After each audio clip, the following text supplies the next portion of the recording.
So this second part, I'm going a little all over the place, but stick with me here. Okay. The first thing I want to talk about is she talked about this at the end of the last chapter, and that so each of these chapters are separated into the type of shell that she took from the beach that she's kind of mirroring. Oh, based on this is the way that like this shell looks, or the way that it's supposed to function, and that is in turn what's happening in my life, right? So from the first chapter was the channeled whelk, and that's this this tiny sea creature that lives inside, and that's his home, and that's where they take everywhere. So that's when she talked about all this whole life form is in this one channeled whelk, and what is, if we were looking at that as our life, what is our pattern of living? What is stuffed in there? So she's taking each of these shells, and she talks about going back to put it on her desk. So even when she goes back to her life that is busy and complicated and not always fully in her control, that she has a space she can look down at her desk and see this seashell and reflect and kind of, she doesn't say this, but tap into that energy, right? Tap into that energy frequency, have that sense of feeling, that vision, etc., right? Whatever language works for you.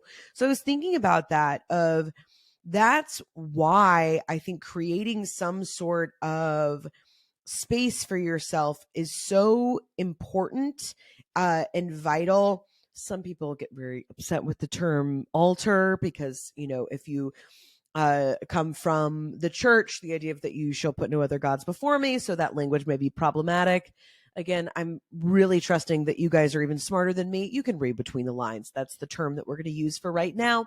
You can use whatever word works best for you. But I really think it's creating a space that is set up for you in that way. And even if you're in a 1-bedroom apartment, or if you like share your room with your kids right now, you're, solo parenting or whatever it is, any small space, right? Even if it's in your car, what are some talisman or some things that you can keep nearby and keep near you that kind of hold on to that quote unquote frequency for you as you go throughout the world and you get, bumped around like a bumper car because life is crazy, if you're like me and you light an intention candle in the beginning, the first thing when you wake up, and then you go out into the world and you come home and you're like, well, good God, that was a day, right? Because just like shit happens, right? And the rest of the world is not on your frequency. They didn't get your blueprint. They're not doing their mantras. So yeah, you're going to go out into the world and you're going to meet some beasts. And sometimes they're going to knock you on your ass. So having a space, again, that is kind of cuts to the center of what is it that you want to represent your life. That's always going to change. Sometimes for me, it changes, seasonally. Sometimes I swap out different things that are in my kind of like altar space. Right now, this is where I record the podcast, but on the other side is my husband's office. So like, I have a couple things here that represent me, but nothing that's like super, super true to who I am. So I have little trinkets and things around in different spaces. I have some things in the kitchen that remind me, because the kitchen to me is a place of creativity, and it's a place where we feed ourselves. There's a lot of like family love and energy. So that's a place that I want to tap into my energy. Also in the car can be a stressful place. We get stuck in traffic. Somebody cuts us off. There's a lot of things that we can't control. So having something there that's just about like calming is something that I, really value.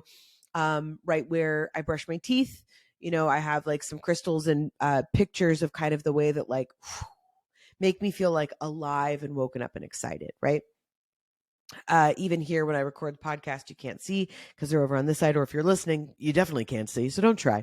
And I have some kind of smaller talisman that I take around with me that just kind of help me access the things that make me feel the most pure.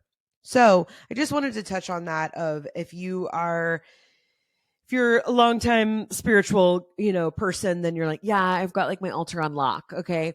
But maybe if you're new to this space, or you're kind of, venturing into some new aspects of healing, or really in these, major transitional parts of your life where things feel very bleak and you're in that heavy, heavy grief, having these few small talismans or things for yourself that access, hope, love, financial security, connection to people that you've lost, things like that, really, really can make all the difference. Kind of touchstones, as they were, just little touchstones.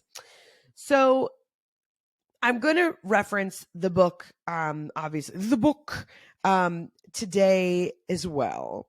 for some of these things, but I'm going off script a little bit, baby.